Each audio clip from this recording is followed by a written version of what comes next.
മാധവാ പീതാംബരാ ഞാൻ നിന്നെ ഓർക്കുന്നിതാ.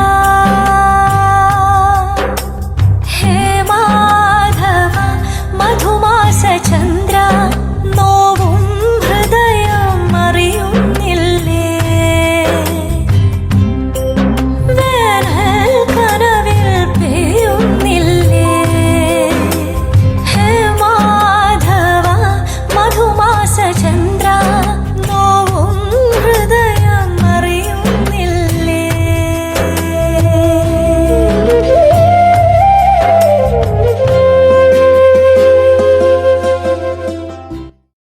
ഒരു യന്ത്രം പ്രവർത്തിക്കുന്നത് പോലെ മാനേജ്മെന്റ് തിയറികൾക്കും നിയമങ്ങൾക്കും വിധേയമായി സംസാരിക്കുകയും പ്രവർത്തിക്കുകയും ചെയ്യരുത്. കുരുക്ഷേത്ര ഭൂമിയിൽ ആശയക്കുഴപ്പത്തോടെ നിന്ന അർജുനോട് ഭഗവാൻ പറഞ്ഞൊരു കാര്യമുണ്ട്. കലുഷിതമായ മനസ്സിൽ നിന്ന് ഒരിക്കലും ശരിയായ ഒരു തീരുമാനം ഉണ്ടാവില്ല എന്ന്. അതുകൊണ്ട് എപ്പോഴും തെളിഞ്ഞ മനസ്സോടെ മാത്രമേ നമ്മൾ തീരുമാനങ്ങൾ കൈക്കൊള്ളാവൂന്ന്.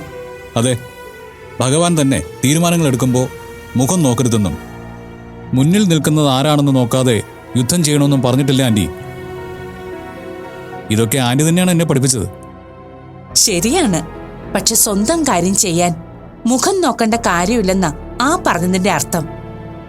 കമ്പനി നന്നായി പോകാൻ നല്ല സ്റ്റാഫുകൾ വേണം. അവരുടെ പ്രശ്നങ്ങൾ മനസ്സിലാക്കാതെ അവരെ പിരിച്ചുവിട്ടാൽ നീ പറയുന്നത് മാത്രം അനുസരിക്കുന്ന യന്ത്രങ്ങളെ ആവും നിനക്ക് പിന്നെ കിട്ടുക. അവരിൽ നിന്ന് ഒരിക്കലും ക്രിയേറ്റീവായ ഒരു ഇടപെടലോ കോൺട്രിബ്യൂഷനോ കമ്പനിക്ക് കിട്ടില്ല. ഒരു HR എക്സിക്യൂട്ടീവ് കമ്പനിക്ക് വേണ്ട ഹ്യൂമൻ റിസോഴ്സുകളാണ് തിരഞ്ഞെടുക്കുന്നത്. അങ്ങനെ ഒരു സ്റ്റാഫിന് ചില നല്ല ഗുണങ്ങൾ ഉണ്ടാവുന്നത് കമ്പനിക്ക് പ്രയോജനം ചെയ്യുകയുള്ളൂ. ആന്റി, കമ്പനി കാര്യങ്ങളിൽ ഞാൻ പഠിച്ചതും ഞാൻ വിശ്വസിക്കുന്നതുമായ ചില കാര്യങ്ങളുണ്ട്. അതല്ലാതെ ആരെന്ത് പറഞ്ഞാലും എനിക്കതിനോട് യോജിക്കാൻ പറ്റില്ല.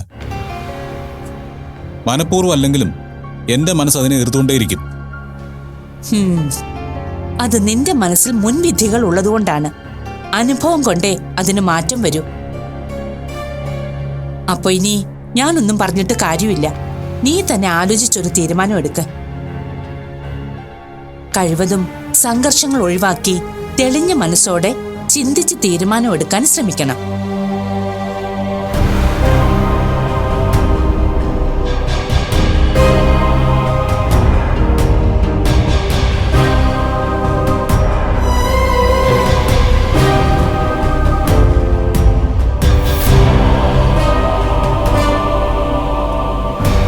സർ, എന്താ?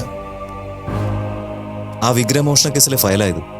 ഓ, വീട്ടിലുള്ളവരുടെ അന്നത്തെ മൊബൈൽ ടവർ ലൊക്കേഷൻ ഡീറ്റെയിൽസ് കിട്ടിയിട്ടുണ്ട്. ശരി.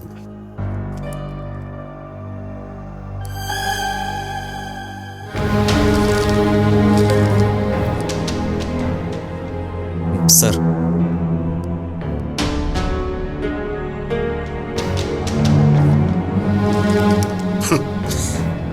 സൂരജ് വീട്ടിൽ ഉണ്ടായിരുന്നു അല്ലേ? അതെ സർ. മോഷണം നടന്നുവെന്ന് അവർ പറയുന്ന സമയത്തിന് കുറച്ചു മുമ്പ് വരെ സൂരജ് അവിടെ ഉണ്ടായിരുന്നു. അവനെ സംശയത്തിന്റെ നിഴലിൽ നിർത്തണമെന്ന് ഞാൻ പറഞ്ഞിരുന്നില്ലേ? അതെ സർ. സ്വന്തം അമ്മയുടെ മാല അടിച്ചു മാറ്റി പണയം വെച്ച ഹിസ്റ്ററി ഉള്ളവനാണ്. അപ്പോ വിഗ്രഹം എടുക്കാൻ മടിയൊന്നും കാണിക്കില്ല അവൻ. നമുക്ക് അവനെ അങ്ങ് പൊക്കിയാലോ സർ? അവൻ എന്തായാലും ഒറ്റയ്ക്ക് ഇങ്ങനെ ഒരു പരിപാടി പ്ലാൻ ചെയ്യില്ല. അവൻ ഇതിൽ ഉൾപ്പെട്ടിട്ടുണ്ടെങ്കിൽ വലിയ ടീമുകൾ ആരെങ്കിലും ഇതിന് പിന്നിലുണ്ടാവും. അവനെ ഒന്ന് നോർമലായി സംസാരിച്ച് പൂട്ടണം. നമുക്കൊന്ന് നോക്കാം. അവനെ വിളിപ്പിക്കണോ സാറേ? വേണ്ട, നമുക്ക് വീട്ടിൽ ചെന്ന് കാണാം. ഇപ്പൊ തന്നെ പോയേക്കാം. സർ, വാ.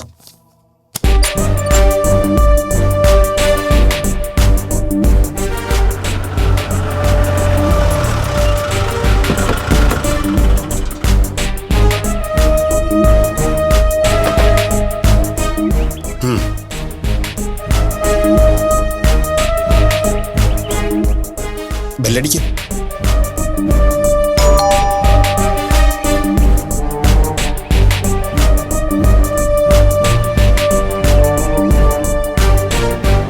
അച്ഛനല്ലേ?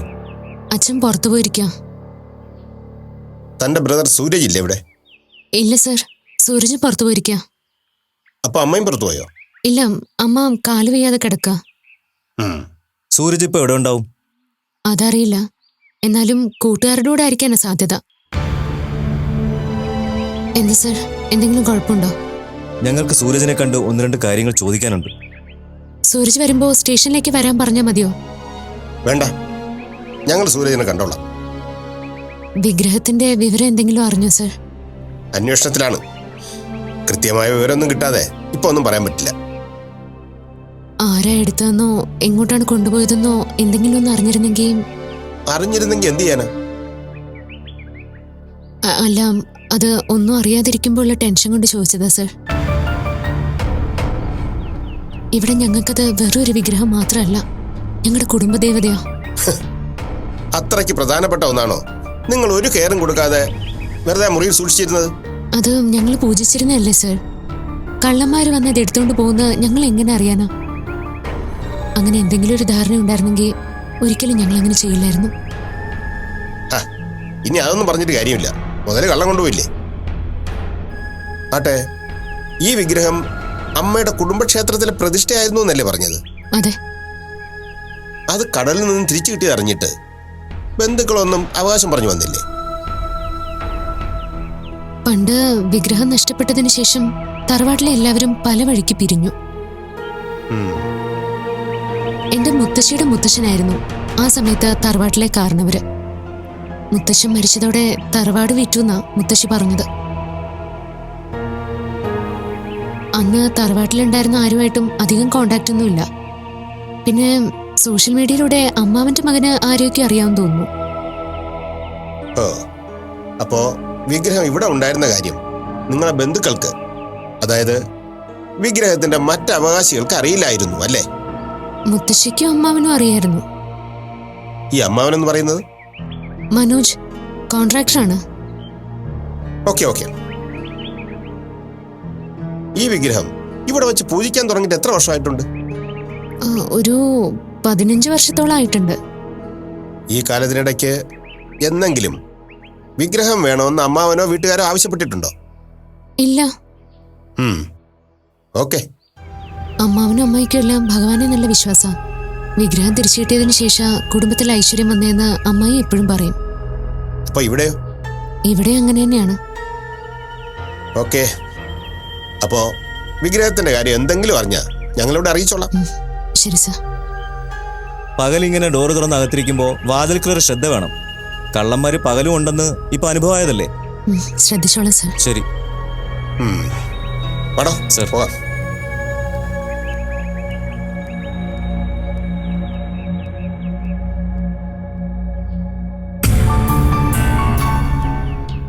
സർ, സൂരജിന്റെ കാര്യത്തിൽ എന്താ ചെയ്യേണ്ടത്? അവനെ ഒന്ന് വിളിച്ചു നോക്ക്.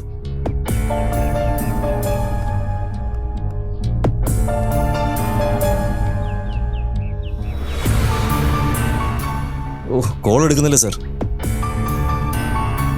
ഒരു കാര്യം ചെയ്യും, സൈബർ സെല്ലിന്റെ സജീവനെ വിളിച്ചിട്ട് സൂര്യന്റെ നമ്പർ കൊടുത്തിട്ട് അവന്റെ ലൊക്കേഷൻ ട്രേസ് ചെയ്യാൻ പറ. ശരി സർ.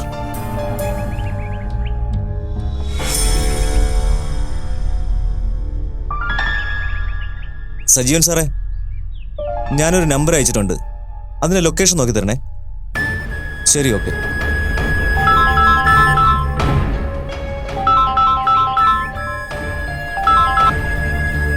ഹലോ. ശരി സാർ, തീർച്ചയായും ഞാൻ എത്തിക്കോളാം. Okay sir. എന്താ സാറേ, എന്ത് പറ്റി? ഏതോ VIP റോഡ് പാസ് ചെയ്യുന്നുണ്ടെന്ന്. ഇപ്പൊ അങ്ങോട്ട് ചെല്ലാം. Okay sir. വേറെ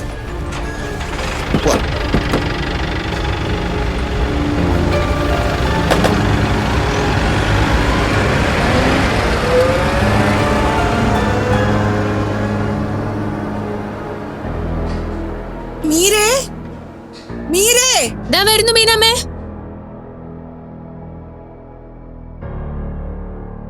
വെള്ളം ചൂടൊന്ന് കുറെ വെച്ചിരിക്കായിരുന്നു, അതാ താമസിച്ചേ. ആരാ വന്നത്? പോലീസുകാരാ. എന്തായി? വിഗ്രഹത്തിന്റെ കാര്യം എന്തെങ്കിലും പറഞ്ഞോ? ഇല്ല, അവര് സൂരജിനെ അന്വേഷിച്ച് വന്നതാ. സൂരജിനെയോ? അതെ, അവർക്ക് എന്തൊക്കെയോ ചോദിക്കാനുണ്ടെന്നാ പറഞ്ഞത്. അവനോട് എന്ത് ചോദിക്കാൻ? അതൊന്നും പറഞ്ഞില്ല. അവനിവിടെ ഇല്ലെന്ന് പറഞ്ഞില്ലേ? ആ, പറഞ്ഞു. വരുമ്പോ സ്റ്റേഷനിലേക്ക് വരാൻ പറയണമെന്ന് ഞാൻ ചോദിച്ചു. വേണ്ടെന്നാ CI പറഞ്ഞത്. അപ്പോ അവര് വെറുതെ അന്വേഷിച്ചായിരിക്കും അല്ലേ? അറിയില്ല. ഞാൻ കറി വെച്ചോണ്ടിരിക്കാം, ചെല്ലട്ടെ. ആ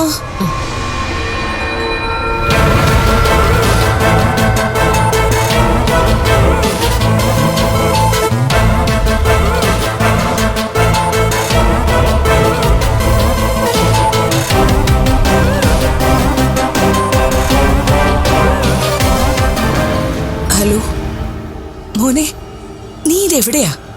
ഞാൻ മനുവിന്റെ റൂമിലാമേ. എടാ,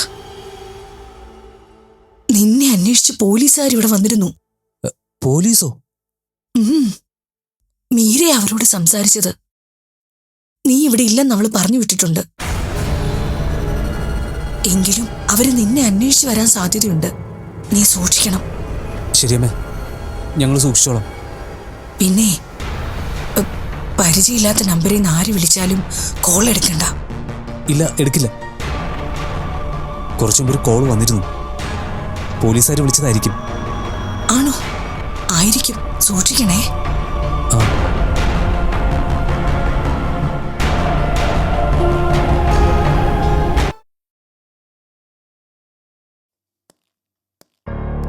മനു, അമ്മയാ വിളിച്ചത്. എന്നെ അന്വേഷിച്ച് വീട്ടിൽ പോലീസ് ചെന്നിരുന്നു. അയ്യോ, ഇനിയിപ്പോ ഇങ്ങോട്ട് വരൂ. എടാ, വന്നാ പ്രശ്നമാവും. വിഗ്രഹത്തെ എത്രയും പെട്ടെന്ന് ഇവിടുന്ന് മാറ്റണം. എങ്ങോട്ട് മാറ്റും? മുത്തശ്ശനൊന്ന് വിളിച്ചു നോക്കട്ടെ.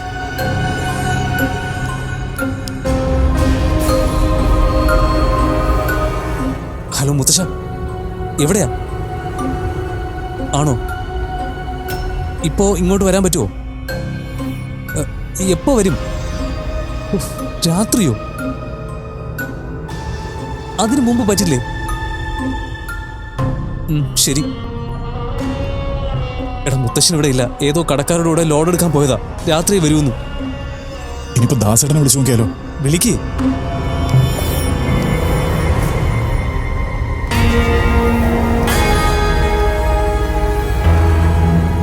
എങ്ങോട്ട് എടുക്കുന്നില്ലല്ലോ. എന്തായാലും വിഗ്രഹം ഇനി ഇവിടെ വെച്ചുകൊണ്ടിരിക്കുന്നത് സേഫ് അല്ല. പോലീസ് അകത്തേറി പരിശോധിച്ചാൽ നമ്മൾ പിടിക്കപ്പെടും. പിന്നെ എന്ത് ചെയ്യും? നമുക്ക് പുറത്തെവിടെയെങ്കിലും കൊണ്ട് ഒളിപ്പിച്ചു വെച്ചാലോ? അത് റിസ്ക് അല്ലേ? പോലീസ് വന്നിട്ട് പോകുന്നവരെ മാത്രം അങ്ങനെ വെക്കാം. അവർ പോയി കഴിഞ്ഞ് തിരിച്ചെടുത്തോണ്ട് വരാലോ. പോലീസ് വരുമെന്ന് ഉറപ്പാണോ? ഒരു 90% ഉറപ്പുണ്ട്. ഇപ്പൊ നമ്മൾ എങ്ങനെ വിഗ്രഹം എടുത്തോണ്ട് പുറത്തോട്ട് പോകും? നമുക്ക് രാത്രിയിൽ കൊണ്ടുപോയാലോ? പോലീസുകാർ അതിന് മുന്നേ വന്നാലോ? വിഗ്രഹം പാക്ക് ചെയ്ത് റെഡിയാക്കി വെക്കണം. ഇരുട്ടാവുന്നത് വരെ പോലീസ് വരുന്നുണ്ടോ എന്ന് കാവൽ നിന്ന് നോക്കണം. അത് ഞാൻ നോക്കാം. അവർ വരുന്നത് കണ്ട ഞാൻ ഇൻഫോം ചെയ്യാം. അപ്പോൾ നീ വിഗ്രഹവും കൊണ്ട് മുറിയിൽ നിന്ന് മാറിയാൽ മതി. ആ, അങ്ങനെ ചെയ്യാം. അതിനിപ്പോൾ ഒരു വഴിയുള്ളൂ. ഏതായാലും ഞാൻ ഒന്നുകൂടെ ആശാനെ വിളിക്കട്ടെ.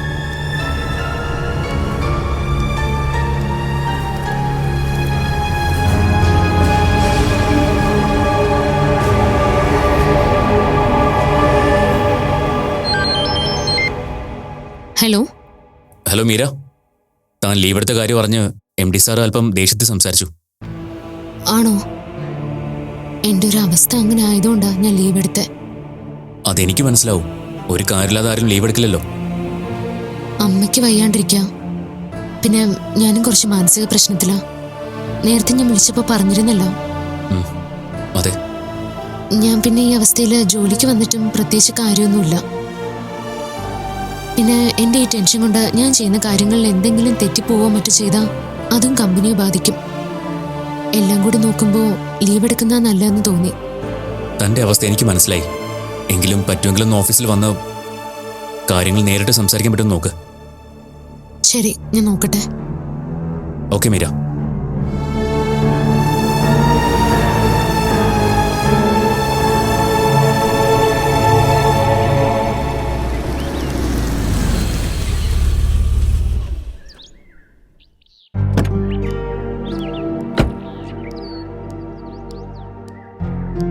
അച്ഛാ, CISAയും വന്നിരുന്നു. എന്താ, വിഗ്രഹത്തിന്റെ കാര്യം എന്തെങ്കിലും അറിഞ്ഞോ? ഇല്ല, അവര് സൂരജിനെ അന്വേഷിച്ച് വന്നതാ. അവരെന്തിനാ സൂരജിനെ അന്വേഷിക്കുന്നത്? അവൻ പിന്നെ കുഴപ്പമുണ്ടാക്കിയോ? അതൊന്നും പറഞ്ഞില്ല, വെറുതെ അന്വേഷിച്ചതാന്നാ പറഞ്ഞ്. അവരെന്തിനാ സൂരജിനെ വെറുതെ അന്വേഷിക്കുന്നത്? ബീനെ അറിയാതെ സൂരജ് എന്തെങ്കിലും കുഴപ്പമുണ്ടാക്കാനുള്ള സാധ്യത കുറവാ. ഞാൻ ബീനയോടൊന്ന് ചോദിക്കട്ടെ. പിന്നെ എന്താ ഹരിയേട്ടാ? പിന്നെ പോലീസുകാരെന്തിനാ സൂരജിനെ അന്വേഷിക്കുന്നത്? എനിക്കറിയില്ല എന്തിനാണെന്ന്. എന്തെങ്കിലും ഒരു കാരണമില്ലാതെ അവരവനെ അന്വേഷിക്കില്ലല്ലോ. സൂരജ് എന്തെങ്കിലും കുഴപ്പമൊപ്പിച്ചിട്ടുണ്ടോ? അല്ല, ബീനെ അറിയാതെ അവനൊന്നും ചെയ്യാൻ സാധ്യതയില്ല. അതെന്താ ഹരിയേട്ടൻ അങ്ങനെ പറഞ്ഞത്? സൂരജ് ഇതിനു മുമ്പ് ഉണ്ടാക്കിയ കുഴപ്പങ്ങളൊന്നും എനിക്കറിയില്ലായിരുന്നല്ലോ. അതെല്ലാം ഹരിയേട്ടൻ പറഞ്ഞിട്ടല്ലേ ഞാൻ അറിഞ്ഞത്. ഇതങ്ങനെയല്ല. വിഗ്രഹത്തിന്റെ കേസിൽ സൂരജിന് എന്തെങ്കിലും പങ്കുണ്ടെങ്കിൽ തനിക്കും അത് അറിയാമായിരിക്കും. അങ്ങനെ എന്തെങ്കിലും ഉണ്ടെങ്കിൽ ഇപ്പൊ അത് തുറന്നു പറയണം. ഇല്ല ഹരിയേട്ടാ, എനിക്കൊന്നും അറിയില്ല. ഭഗവാന്റെ വിഗ്രഹം എടുത്ത് ആവശ്യമില്ലാത്ത എന്തെങ്കിലും ചെയ്താൽ അപകടം ക്ഷണിച്ചു വരുത്തിയതുപോലെ ഇരിക്കും. എന്തെങ്കിലും അറിയാവുന്നുണ്ടെങ്കിൽ ബീന അത് തുറന്നു പറയണം. ഇല്ല, എനിക്കൊന്നും അറിയില്ലെന്ന് ഞാൻ പറഞ്ഞില്ലേ. ആ വിഗ്രഹത്തില് ഭക്തിയോടെ അല്ലാതെ തൊട്ടവർക്കൊന്നും ജീവൻ പോലും തിരിച്ചു കിട്ടിയിട്ടില്ല. അതെടുത്ത ഒരാള് ക്ഷേത്രത്തിന്റെ അടുത്ത് തന്നെ മരിച്ചു കിടപ്പുണ്ടായിരുന്നു എന്ന് മുത്തശ്ശി പറഞ്ഞത് എനിക്ക് ഓർമ്മയുണ്ട്. ഇതൊക്കെ എന്നോട് പറയുന്നത് എന്തിനാ? വിഗ്രഹം എവിടാണെന്ന് എനിക്ക് എങ്ങനെ അറിയാം? എന്നെ കെട്ടിയിട്ടിട്ടല്ലേ വിഗ്രഹം ഇവിടുന്ന് കൊണ്ടുപോയത്. എന്തായാലും ഞാനോ സൂരജോ ഒന്നും അത് ചെയ്യില്ലെന്ന് ഉറപ്പല്ലേ? ചെയ്യാതിരുന്നാ നിങ്ങൾക്ക് കൊള്ളാം. ചെയ്തവരാരായാലും അവര് നന്നായിട്ട് അനുഭവിക്കും, അത് ഉറപ്പാ.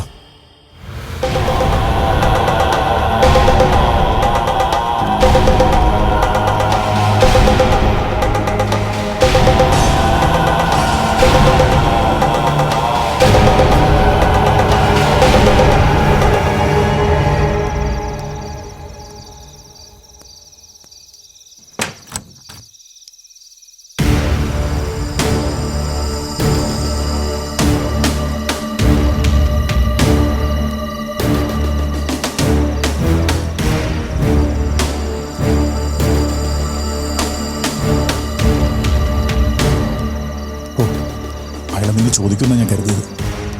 മൊബൈൽ ഫോൺ ഇത്രയ്ക്ക് ഉപകാരിയാണെന്ന് എനിക്ക് ഇപ്പോഴാണ് മനസ്സിലായത്. എന്നാൽ രക്ഷപ്പെട്ടല്ലോ. വാ.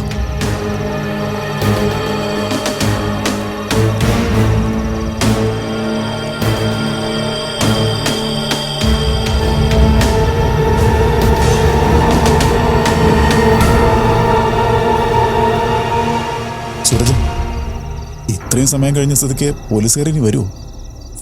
വരാൻ സാധ്യതയുണ്ട്. എന്നാലും ഇവരെന്ത് ഇത്ര നേരമായിട്ടും വരാത്തത്? പോലീസല്ലേ, വിഗ്രഹത്തിന്റെ കേസ് മാത്രമല്ലല്ലോ അവർക്കുള്ളത്. എന്തെങ്കിലും തിരക്ക് വന്ന് കാണും. അതായിരിക്കും.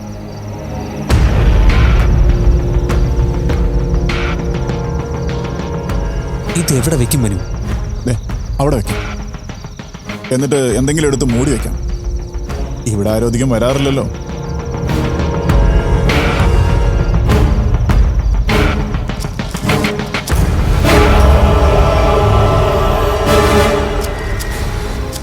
ഇവന്മാരിത് എന്ത് ചെയ്യുക? എന്തോ ഒളിപ്പിക്കുകയാണല്ലോ.